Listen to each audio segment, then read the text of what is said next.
नमस्कार दोस्तों, आशा करता हूं आप सब बहुत अच्छे होंगे। देखिए, आज हम डिस्कस करेंगे 20 मार्च का द हिंदू न्यूज़पेपर और PIB that is press information bureau का इंपॉर्टेंट करंट अफेयर्स।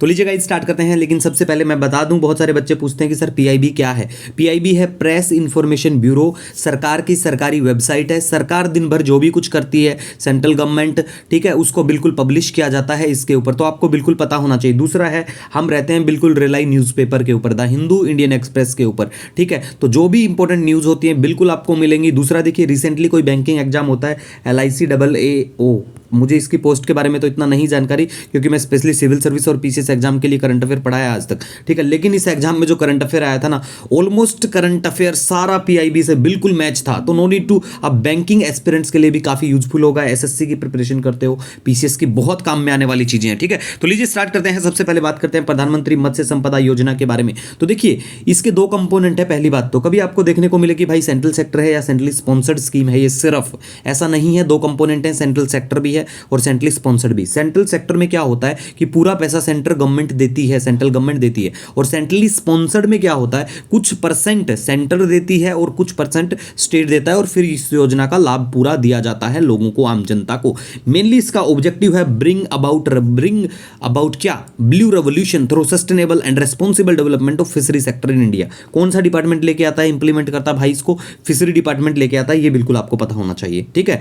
उसके बाद में हम बात करते हैं चौथा जो है, फोर्थ डिफेंस कोऑपरेशन डायलॉग होता है इंडिया और मालदीव के बीच में, और माले में ये हेल्ड होता है, ठीक है। बिल्कुल आपको पता होना चाहिए। अब देखिए, कई बार अगर आप छोटे एग्जाम देते हैं, कोई बैंकिंग एग्जाम देते हैं, ये सब इसमें ये भी पूछ लेते हैं, रिसेंटली इंडिया और मालदीव के बीच में एक कोऑपरेशन, डिफेंस कोऑपरेशन डायलॉग होता है, तो वो कौन सा था, तीसरा था, दूसरा था, चौथा था, या फिर ये पूछ लेंगे वो कहां पे हुआ। बहुत आसान पेपर होता है, मैंने देखा है ना। तो यहां से ऐसे करके पढ़ाई करेंगे यार, कुछ भी नहीं छूटेगा, गारंटी है, ठीक है।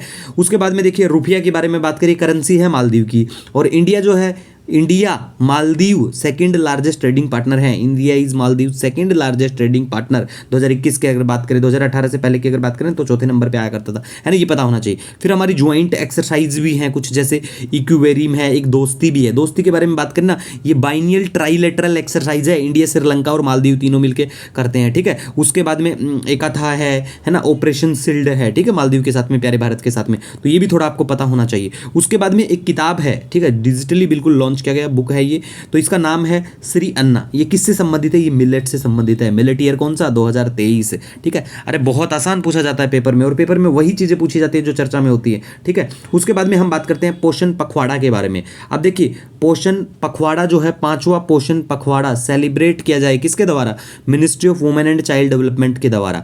आप देखिए, एक पोषण पखवाड़ा होता है, 15 दिन तक चलता है, ऑलमोस्ट मार्च के महीने में ये बिल्कुल स्टार्ट होता है, तो 20 मार्च से 3 अप्रैल तक ये चलेगा, ठीक है। और एक होता है राष्ट्रीय पोषण माह, ये होता है सितंबर के महीने में, ये भी याद रख सकते हैं, ठीक है। जो छोटे एग्जाम की तैयारी करते हैं, मेनली अगर बात करें एसएससी का भी कोई एग्जाम हो या वनडे, ठीक है, तो उसमें ये चीजें ही पूछ ली जाती हैं कि राष्ट्रीय पोषण माह कौन से महीने में मनाया जाता है ना। और इस बार का थीम है nutrition for all together towards a healthy India, ठीक है गाइज। इसके बाद में हम बात करते हैं कार्नेटिक वोकलिस्ट जो हैं, जिनका नाम है बॉम्बे जयाश्री, उनको सिलेक्ट किया गया किस चीज के लिए, संगीत कलानिधि अवार्ड के लिए, 2023 का जो है।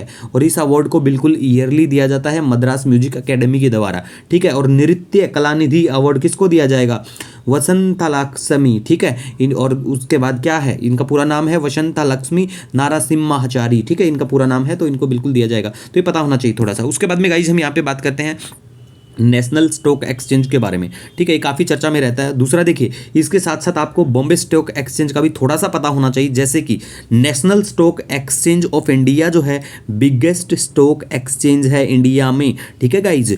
और जो बॉम्बे स्टॉक एक्सचेंज, BSE जिसको बोलते हैं, Bombay stock exchange of India, वो एशिया का ओल्डेस्ट स्टॉक एक्सचेंज है, ठीक है। और 1995 के बाद से जो Bombay stock exchange of India है, वो किस चीज़ पे आता है, वो स्विच करता है अपने आपको इलेक्ट्रॉनिक ट्रेडिंग के ऊपर, ठीक है गाइज। तो ये बेसिक चीजें हैं, बिल्कुल आपको पता होना चाहिए। और देखिए, जो ये नेशनल स्टॉक एक्सचेंज है ना, इसमें 1600-1500 प्लस कुछ कंपनियां हैं जो लिस्टेड हैं, और बॉम्बे स्टॉक एक्सचेंज जो है ना, यहाँ पे 5000 प्लस है लिस्टेड हैं। तो ये भी थोड़ी थोड़ी चीजें जो हैं बिल्कुल आपको पता होना चाहिए, जैसे कि नेशनल स्टॉक एक्सचेंज जो है, ये इसको रिकॉग्नाइज किया गया था 1992 के बाद, आई थिंक 1993 में किया गया था। और जो बॉम्बे स्टॉक एक्सचेंज है, ठीक है, इसको 1957 में किया गया था। तो बेसिक डिफरेंस थोड़ा पता होना चाहिए। है ना। और भी बहुत सारी चीज़ें, जैसे कि नेशनल स्टॉक एक्सचेंज जो है इंडिया का लार्जेस्ट फाइनेंशियल मार्केट है, 4th largest market in the world है बाय ट्रेडिंग वॉल्यूम अगर हम बात करें। और नेशनल स्टॉक एक्सचेंज जो है first exchange in India to provide modern fully automated electronic trading, ये भी पता होना चाहिए। S&P है, CNX है, निफ्टी है, ये क्या है, ये बेंचमार्क इंडेक्स है। और नेशनल स्टॉक एक्सचेंज जो है ये कंडक्ट करता है ट्रांजेक्शन को इन wholesale debt equity derivative market, ठीक है। तो ये बिल्कुल बेसिक चीज़ें हैं गाइज, आपको बिल्कुल पता होना चाहिए। उसके बाद में देखिए हम यहाँ पे मोनाजाइट सैंड के बारे में बात करते हैं। देखिए मोनाजाइट जो सैंड है ना, ये बिल्कुल एटॉमिक मिनरल है, एक अकर होता है, बिल्कुल पाया जाता है नेचुरली। कोस्टल जो सैंड है 3 डिस्ट्रिक्ट की जिनका नाम है तिरुनेलवेली है, थूथुकुडी है, कन्याकुमारी है। देखिए जो भी आपका प्रोनाउंसिएशन है ये कोई इशू नहीं होता, ठीक है, लेकिन ये बेसिक चीज़ें हैं, ये आपको पता होना चाहिए। पेपर में आपको क्या देखने को मिलेगा कि भाई मोनाजाइट सैंड जो है ना ये एंटायर हमारा जो भारत का कोस्टल एरिया है वहाँ पाई जाती है, लेकिन ये गलत होता है, ऐसा नहीं होता है यार, है ना। तो ऐसी चीज़ें ऐसे करके पढ़ाई करेंगे ना कुछ नहीं छूटेगा और सारा आराम से हो जाएगा, ठीक है। उसके बाद में देखिए ये क्या है, ये एक रेडिश ब्राउन फॉस्फेट मिनरल है जो कंटेन रेयर अर्थ मेटल्स, ठीक है, ये बिल्कुल पता होना चाहिए आपको। दूसरा मोनाजाइट जो सैंड होती है ना ये कंटेन थोरियम को भी करती है, और थोरियम जो है एक प्रेस्क्राइब्ड सब्सटेंस है। और इसका कहाँ पे पाया जाता है अगर डिपॉजिट की बात करें थोरियम के बारे में, केरल है, झारखंड है, बिहार है, तमिलनाडु और राजस्थान है। दूसरा देखिए अब हम एक दूसरा भी बात करते हैं कि इंडियन रेयर अर्थ लिमिटेड, ये एक कंपनी है बिल्कुल under department of atomic energy, और ये ओनली बॉडी है जो परमिटेड है, ठीक है, होली गवर्नमेंट ऑन्ड है बिल्कुल, ये only body permitted to produce and process monazite and regulate domestic use and export, बिल्कुल एज इट इज याद कर लेना। इसके बाद में गाइज हम बात करेंगे यहाँ पे, देखिए जापान के जो प्रधानमंत्री हैं किशिदा, वो इंडिया में आज विजिट करेंगे, तो इंडिया में आके जो भी इंपॉर्टेंट एग्रीमेंट करते हैं कल हम उसको लेके आएंगे। तो किसी भी एग्जाम की आप तैयारी करते हो बिल्कुल क्वालिफाई होने के मतलब आपको करंट अफेयर से कोई टेंशन नहीं होगी, ये गारंटीड है, ठीक है। तो मिलेंगे एक नए वीडियो लेक्चर के साथ, तब तक के लिए हैव अ ऑसम डे।